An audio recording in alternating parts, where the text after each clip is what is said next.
تب اجازت ملنے پر یہ کام کیا گیا۔ 15 سال تک صحابہ کو صبر کرنا پڑا، برداشت کرنا پڑا، ان کے ظلم کو، ان کے ستم کو، ان کے مارنے کو، عبادت سے روکنے کو، اذان سے روکنے کو، نماز سے روکنے کو، مساجد سے روکنے کو، سب کچھ برداشت کیا۔ اب وقت آیا ان کے سامنے دبدبا بنانے کا۔ اب اللہ کے نبی صلی اللہ علیہ وسلم یہ جو فیصلے لیے کہ فیصلے اس وجہ سے تھے تاکہ مشرکین مکہ جو سمجھ رہے تھے کہ مسلمان ویسے ہی کمزور ہے جیسا آج سے پہلے تھے، 13 سال تک جس طرح مسلمانوں کو تم ستاتے چلے آئے شاید تم ابھی بھی اسی طرح ستاتے چلے آؤ گے، ہرگز نہیں، ایسا ہونے والا نہیں ہے۔ مسلمانوں نے اپنی طاقت لوگوں کے سامنے دکھانا شروع کر دیا، وہ بھی کب؟ اللہ کے حکم آنے کے بعد۔ جب یہ حکم 15ویں سال میں آیا تب مسلمانوں نے اپنی طاقت دکھانا شروع کر دی۔ جب مشرکین مکہ کے قافلوں کو پتا چلتا کہ مسلمانوں کی انٹیلیجنس ٹیم اس ہائی وے روڈ پر پھر رہی ہے، ہماری پل پل کی اطلاع مدینہ جا رہی ہے، ان کے اندر ایک قسم کا ڈر پیدا ہو گیا، ایک قسم کی ہیبت شروع ہو گئی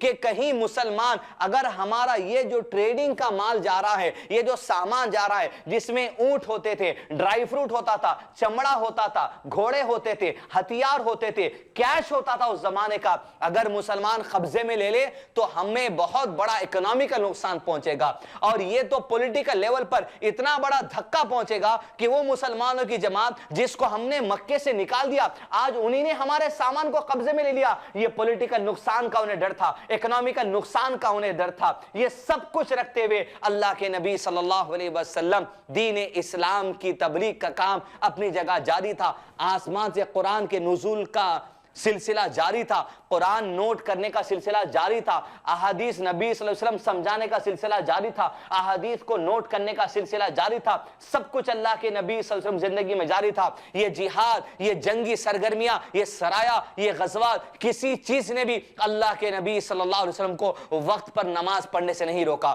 کسی چیز نے بھی اللہ کے نبی صلی اللہ علیہ وسلم کو اللہ کے ذکر سے نہیں روکا، کسی چیز نے بھی اللہ کے نبی صلی اللہ علیہ وسلم کو اپنی بیویوں کے حق ادا کرنے سے نہیں روکا، کسی چیز نے بھی اللہ کے نبی صلی اللہ علیہ وسلم کو اپنی اولاد کے حق ادا کرنے سے نہیں روکا، کسی چیز نے اللہ کے نبی صلی اللہ علیہ وسلم کو اپنی نیا، اپنی امت پر انصاف کرنے سے نہیں روکا۔ یہ سب کچھ اپنی جگہ تھا، دھمکی آ چکی، فیصلہ آسمان سے آ چکا، بدلے کی جو حکم دیا گیا، ڈیفنس کا حکم دیا گیا، پیٹرولنگ ٹیم لگا دی گئی، ہائی وے روڈ پر معاہدے کر لیے گئے قبیلے والوں سے، اور دوسرا جو سلسلہ شروع ہوا وہ سرایا و غزوات کا سلسلہ شروع ہوا۔ سرایا کسے کہتے ہیں؟ تاریخی کتابوں میں، سیرت کی کتابوں میں علماء نے لکھا جس فوجی دستے میں اللہ کے نبی صلی اللہ علیہ وسلم شامل نہیں ہوتے لیکن اللہ کے نبی صلی اللہ علیہ وسلم کے حکم سے جب صحابہ کی کوئی جماعت چاہے 50 کی ہو، 60 کی ہو یا اس سے زیادہ ہو، جب وہ نکلتے دشمن کا پتہ لگانے، ان کے اڈے کا پتہ لگانے، ان کے قافلے کا پتہ لگانے، ان کی حرکت کا پتہ لگانے، ان کے ارادوں کا پتہ لگانے، اس کو سریا کہا جاتا ہے۔ یہ اب سلسلہ شروع ہو چکا تھا سریا کا، اور اس کے ساتھ ساتھ غزوات کا بھی سلسلہ شروع کیا گیا۔ غزوات کی تعریف سیرت کی کتابوں میں ایسی کی گئی، صحابہ کے ساتھ جس فوجی دستے میں صحابہ ہوتے اور ان کے ساتھ ساتھ خود اللہ کے نبی صلی اللہ علیہ وسلم شامل ہو جاتے، کبھی جاسوسی کرنے کے لیے دشمن کی، کبھی دشمن پر دبدبا بنانے کے لیے، کبھی دشمن کا پتہ لگانے کے لیے، کبھی دشمن پر خوف بٹھانے کے لیے، جب اللہ کے نبی صلی اللہ علیہ وسلم خود شامل ہو جاتے اسے غزوہ کہا جاتا۔ بنیادی بات کو یاد رکھیے، یہ سریہ اور غزوات کا بنیادی مقصد یہ ہے کہ دشمن پر دبدبا بنانا، دشمن کو احساس دلانا، تم یہ مت سمجھو کہ ہم 13 سال پہلے جیسے کمزور تھے آج بھی ویسے کمزور ہے، تم یہ مت سمجھو ہماری تعداد مکے میں کم تھی تو آج بھی کمزور ہے۔ ہجرت کے پہلے سال میں 1500 مسلمانوں کی جماعت موجود تھی، وہ لڑائی کے لیے زبردست طریقے سے تیار ہو چکے تھے، ہتھیار کے حساب سے تیار ہو چکے تھے، وہ ٹریننگ کے حساب سے تیار ہو چکے تھے۔ ہاں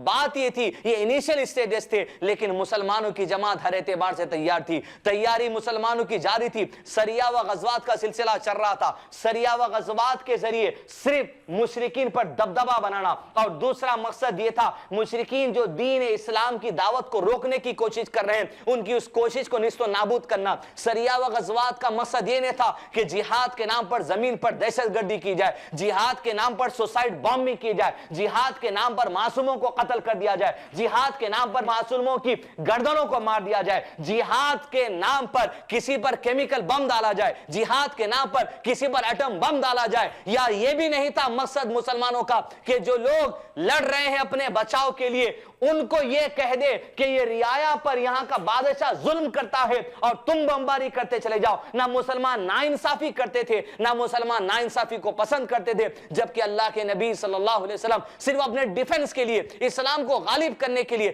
اسلام سیکھنے کے لیے، اسلام سکھانے کے لیے یہ فیصلے لیتے تھے، وہ بھی اللہ کے حکم سے۔ لیکن اگر لڑائی کا فیصلہ لینا ہی ہوتا، مکے کی وادی میں لڑائی کا فیصلہ لے لیا کرتے، لیکن 15 سال تک جب تک کہ اللہ عز و جل نے حکم نازل نہیں کیا، تب تک جو سو تلوار بازی نہیں کی گئی، تب تک ہتھیار اپنے ہاتھ میں اٹھائے نہیں گئے، اور ہتھیار اٹھا گیا تو صرف اللہ کے دین کے خاطر، اپنی جانوں کے ڈیفنس کے لیے اور دین کو غالب کرنے کے لیے۔ ایک طرف سریہ و غزوات کا سلسلہ جاری تھا،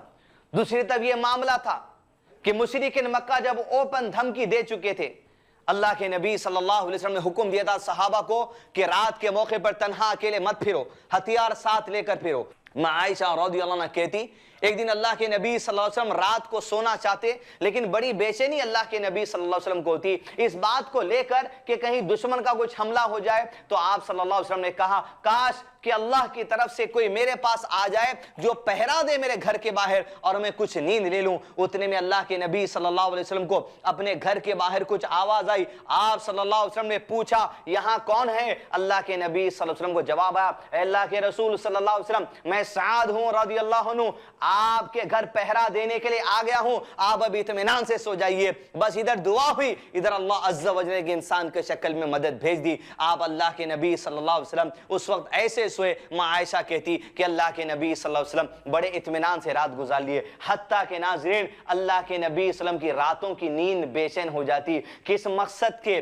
کیا وجہ تھی آخر؟ اپنی نیند اڑانا، بے چینی اختیار کرنا، دشمن کا سامنا کرنا، تلواروں کا سامنا کرنا، اپنی جانوں کو مالوں کو داؤ پہ لگا دینا۔ ایک ہی بات تھی، ایک ہی مقصد تھا، تاکہ مجھ تک اور آپ تک دین اسلام کی بات پہنچ جائے۔ وہ مقاصد اللہ کے نبی صلی اللہ علیہ وسلم کیسے تھے کہ آج اس i+TV چینل پر آپ اسی نبی صلی اللہ علیہ وسلم کی سیرت سن رہے ہیں۔ وہ جذبات، وہ قربانیاں، وہ تقوی، وہ صبر، سب کچھ اللہ عز و جل کے تھے، کہ وہ محبت اللہ عز و جل کی تھی کہ اللہ کے نبی صلی اللہ علیہ وسلم اور صحابہ مجھ تک اور آپ تک، قیامت تک آنے لوگوں تک دین پہنچانے کے لیے سب کچھ کیا کرتے تھے۔ سلسلہ بڑھتا گیا، حتیٰ کہ رات میں اللہ کے نبی صلی اللہ علیہ وسلم کے گھر پر پہرے کے لیے صحابہ جو سو آ جایا کرتے تھے۔ نبی صلی اللہ علیہ وسلم کے ساتھ صحابہ کا گروپ چلا کرتا تھا کہ جب سے دھمکیاں آ چکی تھی، سریہ و غزوات کا سلسلہ شروع ہوا، مسلمان دبدبا مزید بڑھانا شروع کیے۔ ایک معاملہ ایسا ہوا کہ مسلمانوں کو اطلاع ملی، ابو سفیان رضی اللہ عنہ جو بھی اسلام قبول نہیں کیے تھے 2 ہجری کے موقع پہ،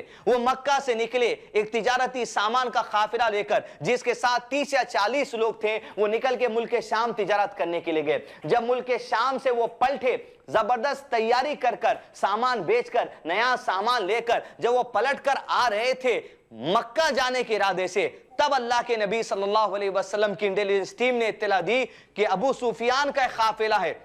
جو ملک شام سے تجارت کر کے مدینے کے راستے سے ہوتے ہوئے مکہ کی طرف جانے والا ہے۔ آپ صلی اللہ علیہ وسلم نے صحابہ کرام سے کہا میرے ساتھ نکل پڑو، شاید اللہ عز و جل یہ مال کو ہمارے لیے مال غنیمت کے طور پہ دے دے۔ سیرت کی کتابوں میں آیا ہے کہ اس قافلے میں 50,000 دینار تھے، کئی 100 اونٹ تھے اور ڈھیر سارا تجارتی سامان تھا۔ نبی صلی اللہ علیہ وسلم نے سوچا یہ موقع سب سے عمدہ ہے کہ مشرکین مکہ کی اکڑ مٹانے کا، ان کی اسلام کے خلاف دشمنی مٹانے کا، ان کی ضد کو ختم کرنے کا۔ جب اللہ کے نبی صلی اللہ علیہ وسلم نے کہا کہ میرے ساتھ نکل پڑو، تو صرف صحیح بخاری میں آتا ہے 310 سے کچھ زیادہ صحابہ اللہ کے نبی صلی اللہ علیہ وسلم کے ساتھ مدینے سے نکلے، اور ارادہ تھا بدر کے میدان میں جا کر بیٹھیں گے۔ کیوں؟ دستور یہ تھا جب یہ ملک شام سے نکلتے ہیں تو بدر پر آ کر آرام کرتے ہیں، کھانا پکاتے ہیں، پانی کے مشخصوں میں پانی بھرتے ہیں، پھر جو سو آگے کا سفر مکے کا کرتے ہیں۔ نبی صلی اللہ علیہ وسلم نے کہا ہم بدر کے علاقے پر جا کے بیٹھیں گے، جب وہ وہاں پر آ جائیں گے ان کے سارے مال اور لوگوں کو قبضے میں لے لیں گے۔ اس کی وجہ یہ تھی جب وہ قبضے میں آئیں گا، ان کے مال اور سامان کو مدینہ لے کر آئیں گے، تب ان کے بڑوں کو پیغام بھیجیں گے مکہ کہ 15 سال سے جو اسلام کی دشمنی لے کر بیٹھے ہو، جبکہ کسی مسلمان نے تمہیں ہاتھ تک نہیں لگایا، اب آؤ مدینہ، اسلام کی دشمنی ختم کروانے کے لیے، سارے عرب کے خطے میں امن پھیلانے کے لیے۔ نبی صلی اللہ علیہ وسلم کا یہ پلان تھا، اور یہ پلان سورہ حج کی آیت آنے کے بعد ہوا کہ اب تمہیں بھی اجازت دی گئی. جب اجازت دی گئی تو سریہ ہوں گے, غزوات ہوں گے, کیپچرنگ ہوں گی, سب کچھ ہوگا. کیوں؟ کیونکہ وار تھا. کیوں؟ کیونکہ یہ اللہ کے نبی صلی اللہ علیہ وسلم کی طرف اجازت تھا. کیوں؟ کیونکہ اس زمانے کا دستور تھا. دونوں پارٹیز جانتے تھے کہ کچھ بھی ہو سکتا. یہاں تک کہ ابو سفیان رضی اللہ عنہ جاسوسی کرتے کرتے اپنے مال, اپنے سامان کو دور علاقے میں رکھے مدینے سے, حتیٰ کہ مسلمانوں کی جاسوسی کرنے کے لیے, کیونکہ انہیں پتا تھا کہ مسلمان بھی اب پیٹرولنگ ٹیم لگا چکے ہیں, وہ تنہا اپنے آدمیوں کے ساتھ 1 یا 2 بدر کے علاقے تک آتے ہیں. آ کر اپنا مال بچانے کے لیے دیکھتے ہیں کہ مسلمان بدر میں آئے تو نہیں. جب جاسوسی کرتے ہیں تو پتا چلتا ہے کہ مسلمان یہاں پر آئے تھے, 2 لوگ یہاں پر آئے تھے اطلاع لینے کے لیے. آخر ابو سفیان کا قافلہ کہاں گیا؟ تو ابو سفیان اتنے چالاک فوجی کمانڈر تھے, جب وہ اونٹوں کی مینگنیاں دیکھے, ان میں سے ایک مینگنی کو اٹھا لیا. یہ وہ لوگوں کی تھی جو اللہ کے نبی صلی اللہ علیہ وسلم نے پتہ لگانے کے لیے بھیجا تھا اس علاقے پر. جب وہ اونٹ یہاں گزرے تو مینگنی جب اس کی نیچے ملی تو ابو سفیان اٹھا کے اس مینگنی کو توڑتے ہیں تو دیکھتے ہیں اس میں کھجور کی گٹلی نکلتی. اب جو کھجور کی گٹلی دیکھتے ہیں, ابو سفیان کہتے ہیں یہ یثرب مدینے کے کھجور کی گٹلی ہے. تب وہ سمجھ جاتا ہے کہ مسلمان یہی قریب میں ہے. 50,000 دینار داؤ پر لگانا ہے, اب اس کو کئی ہزار اونٹ داؤ پر لگانا ہے, کئی 100 گھوڑے داؤ پر لگانا ہے. لیکن اتنا سارا مال ہے اور آدمی صرف 40 ہے. ابو سفیان کو اندازہ ہو گیا کہ مسلمان اب سارا مال قبضہ کرنے کے لیے تیار ہے. اسی سارے سچویشن کو دیکھتے ہوئے ابو سفیان رضی اللہ عنہ جو ابھی اسلام قبول نہیں کیے تھے, ایک پیغام لکھ کر ایک آدمی کو تیزی سے دوڑاتے ہیں مکہ کی طرف. وہ کچھ ہی دن میں مکہ پہنچتا ہے اور اعلان کر دیا جاتا ہے, اے قریش کے لوگوں, اے مکہ کے لوگوں, تمہارا مال خطرے میں ہے, تمہارے مال کی حفاظت تمہیں کرنی ہے تو نکلو مدینہ کی طرف. مسلمان ہمارے مال کو قبضے میں لینے وہاں پر جمع ہے. ایسا اکنامیکل نقصان کا خطرہ مشرکین مکہ کو ہوا کہ ایک ایک کے دل میں وہ اسلام کے خلاف جو چنگاری تھی, اسلام کی نفرت کی جو چنگاری تھی, وہ بھڑک اٹھی. ان کی عورتیں, ان کے بچے, ان کے بڑے سب ڈھول بجا کر ایک دوسرے کو جذبات میں لا کر مسلمانوں کو قتل کرنے کے ارادے سے, جس بہانے کے انتظار میں وہ تھے 13 سال سے, آج وہ بہانہ ان کو مل چکا اور 1300 کا لشکر تیار کر کر مکے کی وادی سے نکل کر مدینہ کے قریب بدر کی وادی کی طرف مشرکین مکہ کا لشکر نکلتا ہے, جس میں قریش کے بڑے بڑے سردار, جس میں قریش کے جگر کے ٹکڑے شامل ہو چکے تھے. ابو جہل اس میں شامل ہو گیا تھا اور بڑے بڑے جتنے سردار تھے سب اس کے اندر شامل ہو چکے بدر کے میدان کی طرف. ادھر ابو سفیان بڑے چالاک کمانڈر تھے, انہیں پتا چلا کہ اب مکے سے لشکر نکل کے مدینہ آنے تک کہیں ایسا نہ ہو جائے یہ مدنی لشکر آ کے ہم پر قبضہ کر لے اور ہمیں گھٹنے ٹیکنا پڑے, یہ اکنامیکل نقصان ہوگا, دنیا میں ہماری بے عزتی ہوگی, جو پولیٹیکل پاور ہمارا ہے وہ پولیٹیکل پاور کو ہمیں نقصان پہنچے گا. لہذا ہمیں کوشش اس بات کی کرنی چاہیے, ہم وہ لشکر آنے تک انتظار نہیں کر سکتے, ہمیں نکلنا پڑے گا. لہذا عراق والا ایک راستہ تھا جو سمندر سے ہوتے ہوئے مکہ کی طرف جاتا تھا, بدر کا علاقہ, اور اس علاقے میں ڈھیر سارے 100 کلومیٹر کا فاصلہ تھا. لہذا ابو سفیان چالاکی کے ساتھ سمندر والے راستے سے نکل گئے اور بدر والے راستے سے نہیں آئے, حتیٰ کہ ادھر چلے اور ایک آدمی کو پیغام دے کر بھیجا اس مکے کے قافلے کی طرف جو 1300 کی تعداد میں مکے سے نکل چکے تھے. انہیں اطلاع دے دی کہ اب ہم مدینہ کے راستے سے نہیں آ رہے, اب ہم عراق والے راستے سے پلٹ کر سمندری علاقے سے آ رہے ہیں. ہاں یہ راستہ لمبا پڑے گا, لیکن اللہ کے نبی صلی اللہ علیہ وسلم اور ان کے ساتھیوں کے آنے کے لیے بڑا مشکل ہوگا. جب وہ پار کر چکے علاقہ, اس آدمی کے ذریعے پیغام بھیجا کہ جا کے ابو جہل سے کہہ دینا کہ اب پلٹ کر واپس چلے جاؤ, ہمارا سامان امن میں ہے اور مسلمانوں کی حرکت کا جواب دینے تیار ہو جاؤ. مسلمان اب کمزور نہیں ہے, مسلمان طاقتور ہو چکے ہیں. ان کی انٹیلیجنس ٹیم ایک تو زمین پر پھرتی ہے اور دوسرا اللہ کی طرف سے فرشتے وحی کے ذریعے پیغام دیتے چلے جاتے, حتیٰ کہ پیغام ابو جہل کے پاس ملا. ادھر ابو سفیان نکل چکے مکہ کی طرف, ادھر ابو جہل 1300 لوگوں کو لے کر مکے سے بدر کے میدان کی طرف نکل چکا. راستے میں آدمی پیغام لانے والا ملتا ہے, کہتا ہے پلٹ کر چلے جاؤ, ہمارا سامان بچ چکا ہے. ابو جہل کہتا ہے واپس نہیں جائیں گے. وہ لوگ جو کہتے ہیں اسلام تلوار سے پہنچا, سن لے, جب کہا گیا ابو جہل سے ہمارا سامان بچ چکا ہے چلو واپس چلے جائیں گے، ابو جہل نے کہا آج واپس جانے کا نہیں۔ ارے یہی تو وہ موقع تھا جس کی تلاش میں تم 15 سال سے تھے، آج یہ مسلمانوں کو مٹانے کا ایک موقع ہمارے ہاتھ میں آ گیا، اس موقع کو جانے نہیں دیں گے۔ یہ 1300 لوگوں میں ایک قبیلے کا سردار اٹھا جس کے قبیلے سے 300 لوگ اس جنگ کے لیے شامل ہو چکے تھے۔ اس نے کہا ہمارا گھر سے نکلنا ہمارے مال کو بچانے کے لیے تھا، جب ہمارا مال بچ چکا ہے ہم آگے بڑھ کر کیا کریں گے، لہذا میں تو واپس جاؤں گا۔ وہ اپنے 300 لوگوں کو لے کر واپس چلا گیا اور 1000 لوگوں سے ابو جہل خطاب کر کر کہتا ہے تمہیں اسلام کی دشمنی کے خاطر نکلنا پڑے گا، باپ دادا کے دین کی محبت میں نکلنا پڑے گا، وقت کے رسول کو ختم کرنا ہے صلی اللہ علیہ وسلم، اسلام کو مٹانا ہے، صحابہ کو مٹانا ہے۔ ورغلاتے چلا جاتا، خطبہ دیا جاتا اور اپنے مشرکین کو تیار کیا، اور 1000 کا لشکر، وقت کی سب سے عظیم ہستی، زمین کا آخری نبی محمد رسول اللہ علیہ وسلم کے قتال کے ارادے سے مکہ سے نکلی اور بدر کے علاقے کی طرف چلے گئے، حتیٰ کہ وہ سفر کرتے کرتے بدر کے میدان کے قریب پہنچ گئے۔ نبی صلی اللہ علیہ وسلم کو اطلاع نہیں تھی کہ یہ 1000 کا لشکر سامان کے ساتھ آئے گا جنگ کے۔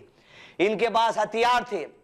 ان کے پاس اونٹ تھے، اگر جنگ ہوتی 10 دن بھی تو اونٹ کاٹ کے کھانے کی طاقت ان کے پاس تھی، ان کے پاس جنگ لڑنے کے لیے گھوڑے تھے۔ ادھر دوسری طرف مسلمان صرف مال قبضے میں لینے کے ارادے سے آئے۔ آپ تصور کر کے دیکھیے کہ مسلمان صرف سادہ ہتھیار لے کر آئے، انہیں پتا بھی نہیں تھا کہ جنگ لڑنا ہے، ان کا ارادہ اسلام کو پھیلانے کے خاطر، اسلام کی دشمنی مٹانے کے خاطر ان کے مال کو قبضے میں لینا، ان کو بلانا، فرینڈشپ ایگریمنٹ کرانا، اور یہ جو دشمنی کے حالات ہے اس کو ختم کرنا، یہ مقصد مسلمانوں کا تھا۔ لیکن اللہ عز و جل کی چاہت اپنی جگہ ہے، مسلمانوں کی جماعت اور ان کے سامنے 1000 کا لشکر، 310 سے زیادہ، جس کا مطلب ہے 1:3 کا مقابلہ مسلمانوں کو کرنا ہے۔ بدر کے میدان میں دشمن، مسلمان، اللہ کا دین اور مجھ تک اور آپ تک پہنچانا، کیا وہ حالات ہیں، کیا بدر کی زمین پر جو سو کام ہوتا ہے، کیسے اسلام یہاں سے ابھرا، اور کیسے وہ مشرکین جو آج لڑنے آئے ان کے دل کو اللہ نے کیسے اسلام کی طرف پھیرا، یہ آنے والے حالات انشاءاللہ اگلے ایپیسوڈ میں آپ کے سامنے رکھیں گے۔ السلام علیکم ورحمۃ اللہ وبرکاتہ۔